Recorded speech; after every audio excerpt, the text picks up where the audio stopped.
Hello guys, welcome back. My name is Nathan, and today I really wanted to talk about a situation surrounding the New York Rangers that's kind of been blowing up over the past couple of days, and that's interested me a lot, and that is one big problem that's kind of come to light with this Rangers franchise that I want to kind of delve into deeply in today's video. But what is the big problem with this New York Rangers team? What the heck am I talking about, and what is the latest news surrounding the New York Rangers right now? Watch till the end for all the latest news and all latest updates, and make sure that subscribe button if you are new. 55% of the people that are watching are not subscribed. If you like hockey and if you like the Rangers, this channel is the place to be. Now, this is a big problem that we've kind of discussed on the channel over the past couple years, but not really diving deep into, and this whole situation was brought back to light again by Byron Bader, who does a lot of prospect stat work, and he put out a tweet that blew up on Rangers Twitter and sparked a ton of discussion, and he said this: "It's going to really be something if the Rangers manage to not get a star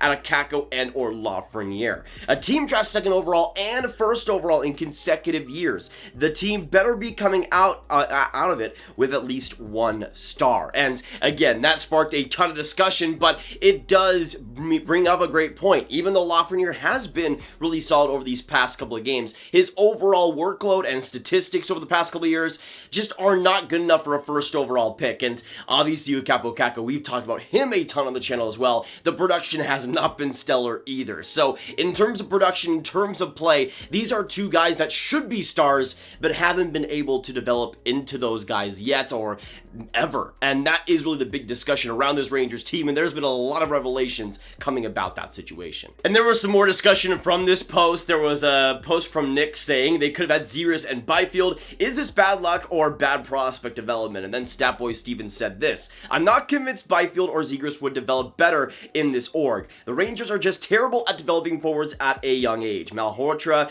Brendel, Lundmark, Andersson, Kravtsov, Chytil, and Anisimov is the only real success among forwards joining as a teenager." And we'll also get into stuff like that, but in terms of developing stars and developing high draft picks, Steven makes a great point here that it's not even just in recent memory. Over the past 2 decades, the Rangers have had a sharp decline in developing any top-end forwards. They developed almost none of them in their own organization, and that is a humongous problem, especially when you have back-to-back top 2 picks. These guys should be stars and should be cornerstone players, yet the Rangers haven't been able to develop any of those guys in the past and have continued to fail in that regard with these 2 players. But then we go into an even more revealing tweet by Sam Stern, who put into perspective how bad the Rangers are at developing stars, and he said this: "In the last 20 years, the New York Rangers have developed plenty of forwards: Kreider, Buchnevich, Miller, Stepan, Kali, Dubinsky, Hayes, Anisimov, Hagelin, Fast. Not bad. Only 3 are pacing to become stars, 60-plus points,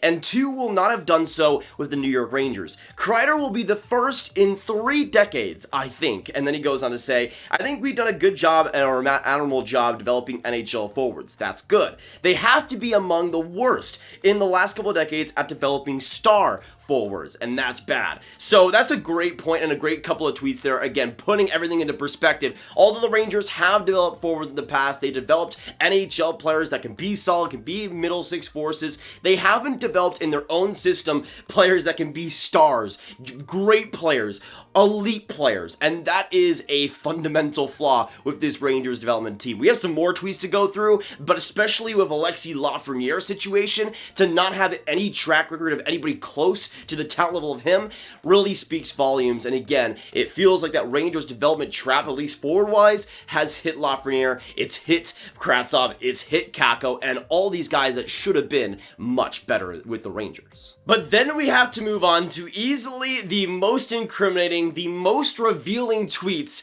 that we have to talk about today surrounding the Rangers player development, the system they have in place, and the people they have in charge. When I saw this tweet, I couldn't even believe it. And I still don't believe it to this recording right now. So this is a tweet coming from Sam Stern, and he said this: "This is the most incredible list I have ever seen for all the wrong reasons." And this picture reveals everything.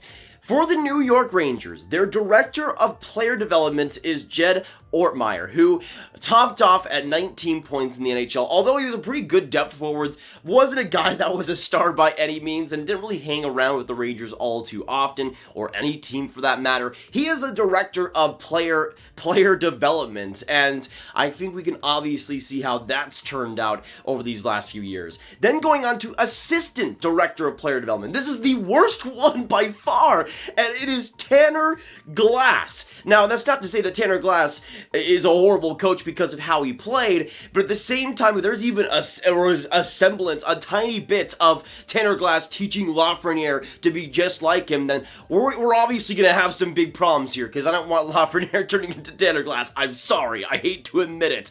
And then we go on to player development assistant, and that is Matt Hunwick, who played about 500 games in the NHL as a defenseman. He was decent, but he wasn't exactly a superstar or anything, and although Hunwick, I think, is maybe the most experienced of that group, possibly, he, I mean, could maybe provide some good value for the young defenseman. At the same time, when we're talking about high-end forwards, working with high-end forwards, it's not like Tanner Glass is going to have experience with that type of skill. And even though, again, it's not to say that these guys can't teach Lafreniere properly, at the same time, with their track record, you can understand the hesitancy. Tanner Glass being this high up in player development is kind of worrying to me. And this goes back to the discussion we've been having for like the past 2 years now. In the Rangers system, including the Rangers and the Hartford Wolfpack, how many true success stories have there been where a player goes the AHL for a decent amount of time and comes out a great player for the New York Rangers? Adam Fox went from the NCAA straight to the NHL. Igor Shesterkin straight from Russia to 1 year in the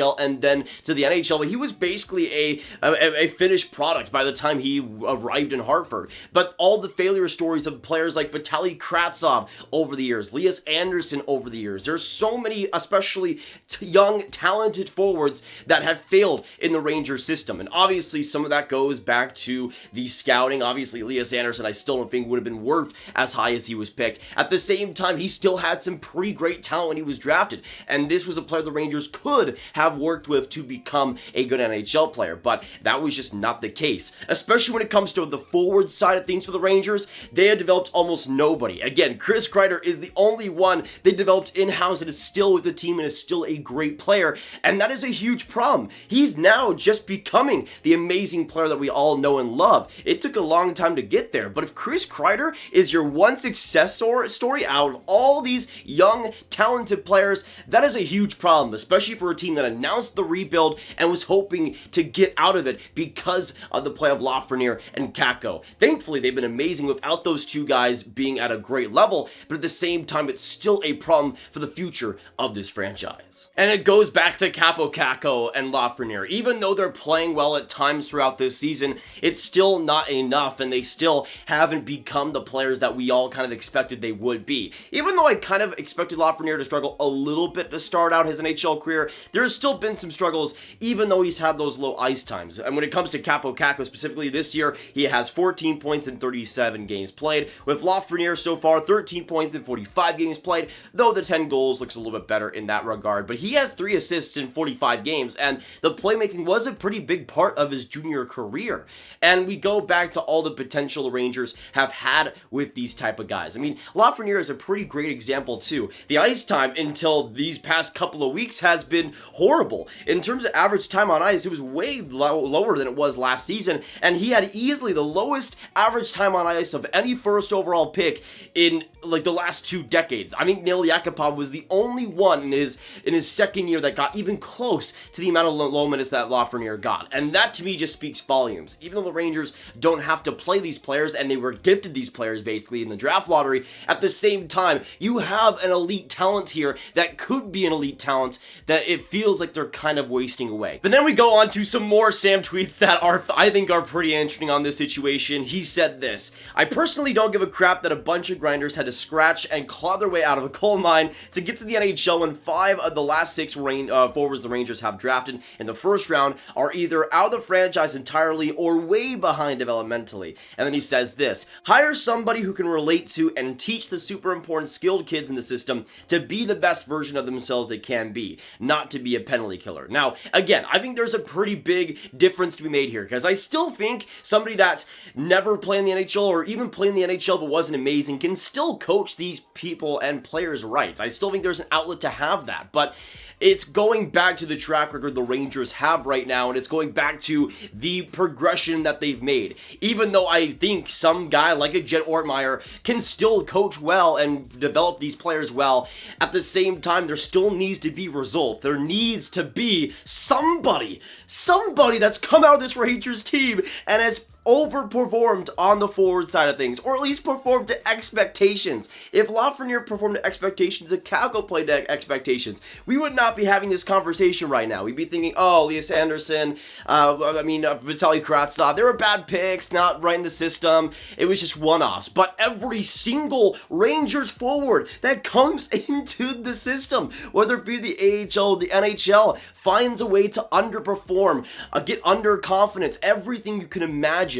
And that's a consistent pattern. It doesn't matter what the coaching is. If you can't put up results, then the group is flawed and the development is flawed. We've seen that in the NHL for this Rangers team. We've seen it in the AHL with the Hartford Wolfpack. It's just not working whatsoever. I don't have anything against Tanner Glass, but if he was able to make Alexis Lafreniere into a first overall pick that we all know and love, then yes, I would love Tanner Glass in that position, but it just hasn't happened. And this could become an even bigger problem for the Rangers because of how many forwards they've drafted over the past couple years. Obviously, you had Lafreniere in 2020, but you had players like Will Cooley, Oliver Tarnstrom, you had Evan Bierling, Brett Berard. In 2021, you had Othmann, Grube, you had Korzak, you had Brody Lamb. A lot of talented young forward prospects that are now going to be coming into the AHL for the Hartford Wolfpack. They could be coming into the NHL straight away, but no matter what it is, they're going to be coming into this Rangers system expecting to be developed, expecting to become NHL players, and